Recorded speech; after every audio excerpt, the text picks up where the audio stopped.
ಎಲ್ಲರಿಗೂ ವೀರಶೈವಾಸ್ ಕಿಚನ್ಗೆ ಸ್ವಾಗತ. ಇವತ್ತು ನಾವು ಟೊಮೊಟೊ ಚಿತ್ರಾನ್ನ ಮಾಡ್ತಾ ಇದ್ದೀವಿ. ಟೊಮೊಟೊ ಚಿತ್ರಾನ್ನಕ್ಕೆ ಬೇಕಾಗುವ ಸಾಮಗ್ರಿಗಳು: ಟೊಮೊಟೊ, ಈರುಳ್ಳಿ, ಕರಿಬೇವಿನ ಸೊಪ್ಪು, ಕೊತ್ತಂಬರಿ ಸೊಪ್ಪು, ಹಸಿಮೆಣಸಿನಕಾಯಿ, ಕಾಯಿ ತುರಿ, ಸಾಸಿವೆ ಹಾಗೂ ಕಡಲೆಬೇಳೆ. ಈಗ ಮಾಡುವ ವಿಧಾನ: ಬಾಣಲಿಯನ್ನು ಇಟ್ಕೊಳ್ಳೋಣ.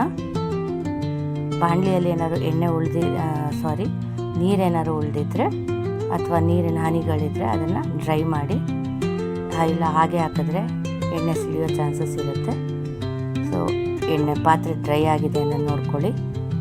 ಆನಂತರ ಎಣ್ಣೆಯನ್ನು ಹಾಕಬೇಕು. ಯಾವ ಎಣ್ಣೆ ನೀವು ಬಳಸ್ತೀರೋ ಅದನ್ನೇ ಹಾಕ್ಕೊಳ್ಳಿ. ಸೊ ನಾವು ಸನ್ಪ್ಯೂರ್ ಆಯಿಲ್ನ ಬಳಸ್ತಿರೋದ್ರಿಂದ ನಾವು ಸನ್ಪ್ಯೂರ್ ಆಯಿಲ್ ಹಾಕ್ತೀವಿ. ಕಾದಿದೆ ಅಂತ ಚೆಕ್ ಮಾಡ್ಕೊಳ್ಳೋಣ. ಅದು ಕಾವು ಬಂದಿದೆ ಅಂದರೆ ಕಾದಿದೆ ಅಂತ ಅರ್ಥ. ಈಗ ಸಾಮಗ್ರಿಗಳನ್ನ ಒಂದೊಂದಾಗಿ ಹಾಕೊಳ್ತಾ ಹೋಗೋಣ. ಎಣ್ಣೆ ಹದವಾಗಿ ಕಾದಿರೋದೇ ಆದರೆ ಹಾಕೋ ಸಾಸಿವೆ ಚಿಟಪಟ ಅಂತ ಸರಿಯಾಗಿ ಹಿಡಿಯುತ್ತೆ. ಸೊ ನಂತರ ಕಡಲೆಬೇಳೆನ ಹಾಕೋಣ. ಕಡಲೆಬೇಳೆ ಬೇಗ ಕಪ್ಪಾಗೋ ಚಾನ್ಸಸ್ ಇರುತ್ತೆ, ಹಾಗಾಗಿ ಕೈನ ಆಡ್ತಾನೇ ಇರಿ. ಸೊ ಕೆಂಪಗಾಗ್ತಿದೆ ಎಂದಾಗ ತಕ್ಷಣ ಅದಕ್ಕೆ ಈರುಳ್ಳಿಯನ್ನು ಹಾಕಬೇಕಾಗುತ್ತೆ. ಸೊ ಈಗ ನೋಡಿ ಕೆಂಪಾಗಿದೆ. ಈಗ ನಾನು ಈರುಳ್ಳಿನ ಹಾಕ್ತಾ ಇದ್ದೀನಿ. ಈರುಳ್ಳಿ ಹಾಕಿ ಮತ್ತೆ ಫ್ರೈ ಮಾಡ್ತಾ ಹೋಗಿ. ಈರುಳ್ಳಿ ಕೆಂಪು ಬಣ್ಣ ಬರಬೇಕು, ಹಾಗೆ ಫ್ರೈ ಮಾಡಿ. ಇದರ ಮಧ್ಯೆ ಮೆಣಸಿಕಾಯಿನ ಅಂದರೆ ಹಸಿಮೆಣಸಿಕಾಯಿನ ಹಾಕಿ. ಮೊದಲೇ ನಾನು ಯಾಕೆ ಹಸಿಮೆಣಸಿಕಾಯಿ ಹಾಕೋಲ್ಲ ಅಂತಂದರೆ, ಹಸಿಮೆಣಸಿಕಾಯಿ ಹಾಕಿದ್ರೆ ಅದರ ಬೀಜ ಎಣ್ಣೆನಲ್ಲಿ ಬಿದ್ದರೆ ಸಿಡಿಯೋ ಚಾನ್ಸಸ್ ಇರುತ್ತೆ. ಹಾಗಾಗಿ ಖಾರವೂ ಸ್ವಲ್ಪ ಜಾಸ್ತಿ ಆಗ್ಬೋದು. ಆದರೆ ಈರುಳ್ಳಿ ಮೇಲೆ ಹಾಕೋದ್ರಿಂದ ನಮಗೆ ಕರೆಕ್ಟಾಗಿ ಅದು ಫ್ರೈ ಆಗುತ್ತೆ. ನಾವು ಅಡುಗೆ ಮಾಡುವಾಗ ಅಡುಗೆ ರುಚಿ ಹೆಚ್ಚಿಸೋದಕ್ಕೆ ನಾನು ಮಂತ್ರಗಳನ್ನ ಹೇಳ್ತಾ ಇರ್ತೀವಿ. ಅದರಲ್ಲಿ ಯಾವ ಮಂತ್ರ ಅಂತಂದರೆ, ಅಡುಗೆ ಮಾಡುವಾಗ ತಾಯಿ ಅನ್ನಪೂರ್ಣೇಶ್ವರಿದು ಆ ಅನ್ನಪೂರ್ಣೇಶ್ವರಿ ಮಂತ್ರನ ಹೇಳುವಾಗ ತುಂಬ ರುಚಿಯಾಗಿ ಅಡುಗೆ ಇನ್ನೂ ಹೆಚ್ಚುತ್ತೆ. ಈಗ ಅರಿಶಿನ ಹಾಕೋಣ. ಅರಿಶಿನ ಚಿಟಿಕೆ ಅರಿಶಿನ ಹಾಕ್ಬೋದು. ಬಣ್ಣ ಜೋಪಾನವಾಗಿ ಎಷ್ಟು ಬೇಕೋ ಅಷ್ಟನ್ನು ಮಾತ್ರ ಹಾಕ್ಕೊಳ್ಳಿ. ಈಗ ಕೈ ಆಡ್ತಾ ಇದೆ. ಮಂತ್ರನ: ಅನ್ನಪೂರ್ಣೆ ಸದಾಪೂರ್ಣೆ ಶಂಕರ ಪ್ರಾಣವಲ್ಲಭೆ ಜ್ಞಾನ ವೈರಾಗ್ಯ ಸಿದ್ಧಾರ್ಥಂ ಭಿಕ್ಷಾಂ ದೇಹಿ ಚ ಪಾರ್ವತಿ. ಈ ಮಂತ್ರನ ಯಾವುದೇ ಅಡುಗೆ ಮಾಡುವಾಗ ಹೇಳಿ, ರುಚಿ ಜಾಸ್ತಿ. ಈಗ ಟೊಮೊಟೊವನ್ನು ಹಾಕ್ಕೊಳ್ಳೋಣ, ಮತ್ತೆ ಫ್ರೈ ಮಾಡೋಣ. ಇದು ಚೆನ್ನಾಗಿ ಫ್ರೈ ಮಾಡ್ತಾ ಹೋಗಬೇಕು.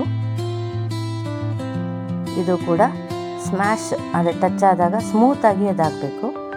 ನಾವು ಹಾಗೇ ಗೊಜ್ಜನ್ನು ಮಾಡುವಾಗ ಗೊಜ್ಜಿಗೂ ಕೂಡ ಒಂಚೂರು ಉಪ್ಪು ಹಾಕೋದ್ರಿಂದ ಟೊಮೊಟೊಗೆ ಉಪ್ಪು ಇಳಿಯುತ್ತೆ.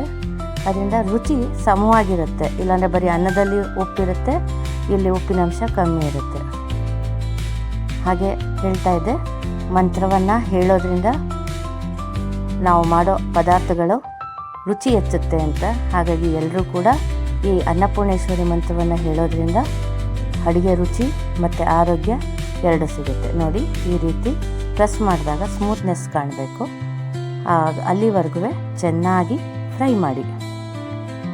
ಈಗ ಕೊತ್ತಂಬರಿ ಸೊಪ್ಪು ಮತ್ತು ಕರಿಬೇವಿನ ಸೊಪ್ಪು ನಾವು ಯಾಕೆ ಒಗ್ಗರಣೆಗೆ ತಕ್ಷಣ ಹಾಕಬಾರ್ದು ಅಂದರೆ, ಅದು ಕೂಡ ಕಪ್ಪಾಗಿಬಿಡುತ್ತೆ.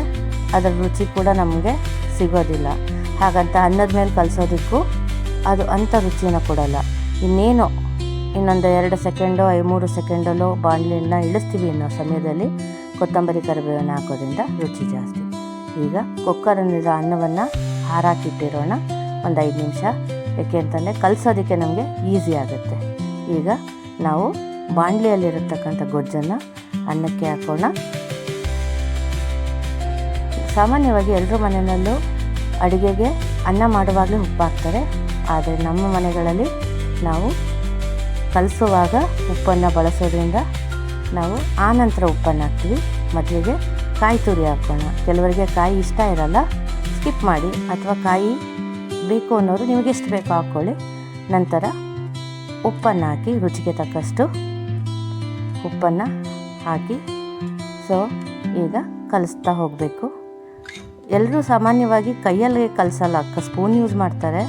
ಬಟ್ ಕೈಯಲ್ಲಿ ಕಲಸೋದ್ರಿಂದ ನಮ್ಮ ಕೈಯಲ್ಲಿರೋಂಥ ಅಂಗೈಯಲ್ಲಿ ಹಸ್ತದಲ್ಲಿರತಕ್ಕಂಥ ಅಮೃತ ನಮ್ಮ ಆರೋಗ್ಯವನ್ನು ಹೆಚ್ಚಿಸುತ್ತೆ. ಹಿರಿಯಕರು ಹಿಂದೆ ಎಲ್ಲವನ್ನು ಕೈಯಲ್ಲೇ ಮಾಡ್ತಿದ್ರು. ಈಗಿನವರು ಪ್ರತಿಯೊಂದಕ್ಕೂ ಸ್ಪೂನ್ ಬಳಸ್ತಾರೆ, ಯಾಕೆಂದರೆ ಕ್ಲೀನ್ ಅನ್ನೋ ಹೆಸರಿನಲ್ಲಿ. ಬಟ್ ನಾವು ಕೂಡ ಕ್ಲೀನಾಗೇ ಇರ್ತೀವಲ್ವ, ಹಾಗಾಗಿ ಕೈಯಲ್ಲಿ ಕಲಿಸೋದ್ರಿಂದ ಏನು ಸಮಸ್ಯೆ ಇಲ್ಲ. ಹಾಗೆ ಮಕ್ಕಳಿಗೂ ಕೂಡ ಕೈಯಲ್ಲೇ ತಿನ್ನೋದನ್ನು, ಕೆಳಗಡೆ ಕೂತು ತಿನ್ನೋದನ್ನು ಹೇಳ್ಕೊಡೋದ್ರಿಂದ ಒಳ್ಳೆಯದು. ಈಗ ಚಿತ್ರಾನ್ನ ಕಂಪ್ಲೀಟ್ ಆಗಿದೆ. ತಟ್ಟೆಗೆ ಹಾಕಿ ಸರ್ವ್ ಮಾಡೋಣ. ಈ ರೆಸಿಪಿ ನಿಮಗೆ ಇಷ್ಟವಾದಲ್ಲಿ ಲೈಕ್ ಮಾಡಿ, ಹಾಗೆ ನಿಮ್ಮ ಫ್ರೆಂಡ್ಸ್ಗೆ ಶೇರ್ ಮಾಡಿ. ದಯವಿಟ್ಟು ಬೆಲ್ ಐಕಾನ್ನು ಒತ್ತೋದ್ರ ಮುಖಾಂತರ ಸಬ್ಸ್ಕ್ರೈಬ್ ಆಗಿ. ಧನ್ಯವಾದಗಳು. ನಿಮ್ಮ ಪ್ರೀತಿ ಹೀಗೆ ಮುಂದುವರಿಯಲಿ. Thank you.